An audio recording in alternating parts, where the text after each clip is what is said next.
Every March I prune my hydrangea Annabelle back really hard so that it produces masses of big flowers, but this year I'm going to try something different. Generally it can't support the weight of these huge flowers and it flops over everywhere, which you can just about see here from the last summer. The general rule is that if you cut it back hard to short stems, it will produce larger flowers, and if you leave the stems a little longer, it will produce smaller flowers but not as heavy.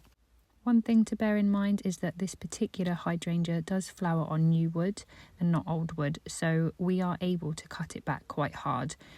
This basically means that every year it will send out new shoots, which is where you see these green parts here forming. The shoots will have flowers on the end of the new stems, and it doesn't rely on last year's old growth, so we can cut it back hard. Just bear that in mind. There's other hydrangeas like this one, for example, that flowers on old wood. If you cut it back in the same way, you will not be getting any flowers this year. So we're trying the wine glass method. So in the centre, we're going to cut it back really short, close to ground level. And then slightly outside of that, we're going to keep it at more of a medium height, and then keep some long stems at the back here, making this sort of wine glass shape. Essentially having then beautiful big blooms coming out from the centre and being supported by smaller blooms but with stronger stems around those bigger flowers. So getting right into the plant, I'm just starting in the centre. Anything that looks really dead and just completely woody, I will be removing completely. If there's any stems that are crossed over, they are going to be snipped out as well. Just a really good tidy up.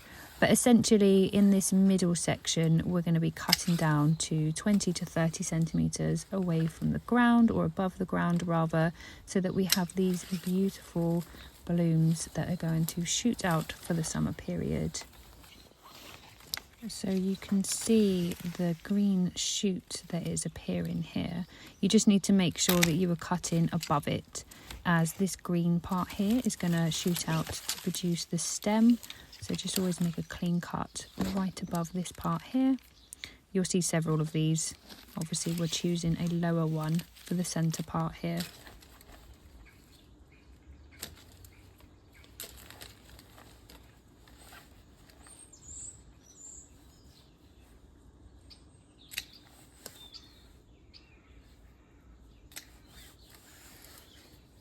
So you can just about see here we've kept the centre nice and short.